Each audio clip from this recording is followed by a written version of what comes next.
Источником тепла в моем доме на сегодняшний момент является пеллетный камин мощностью 6,5 киловатт. Он не дотягивает по мощности для полноценного отопления всего дома, но я брал такую мощность именно с прицелом, что я здесь добавлю теплый пол инфракрасный в последующем, на первом этаже на всем. И он у меня будет уже больше, такую отчасти эстетическую некоторую роль играть. Плюс еще такой немаловажный момент. Маленькая модель, маленькая мощность означает небольшой расход пеллет.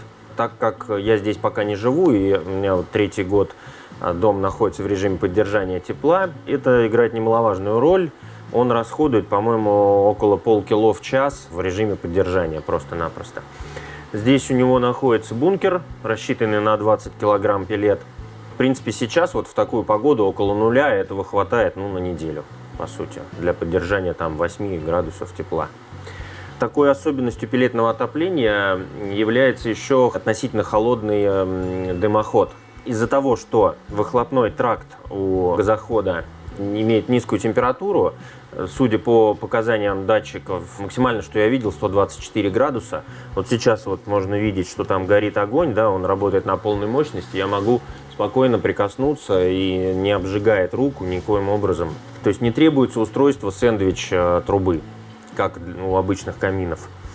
Для обслуживания камина я использую такой вот золоэкстрактор. Это по сути пылесос, который просто не боится горячей золы, которым я произвожу очистку при помощи еще щетки камеры, камина. Про плюсы пеллетного отопления я уже частично говорил. Да, это экологически чистый вид топлива, довольно энергоэффективный.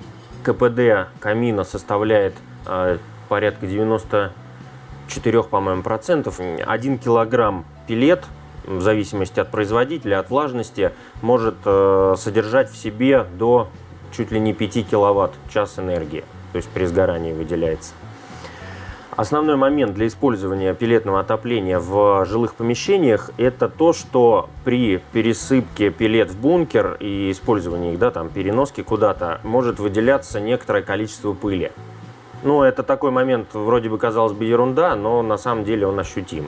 И это нужно знать. Пожаробезопасен. Наиболее опасным, так скажем, местом является стекло, которое просто горячее, чем все, что бы то ни было из его корпуса. Вот сейчас я прикасаюсь, градусов максимум может быть там 45-50, не больше.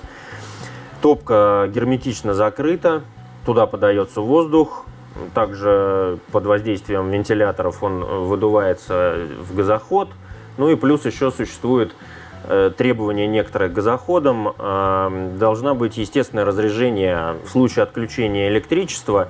Камин встанет, топливо должно безопасно догореть и газы должны спокойно выйти через дымоход.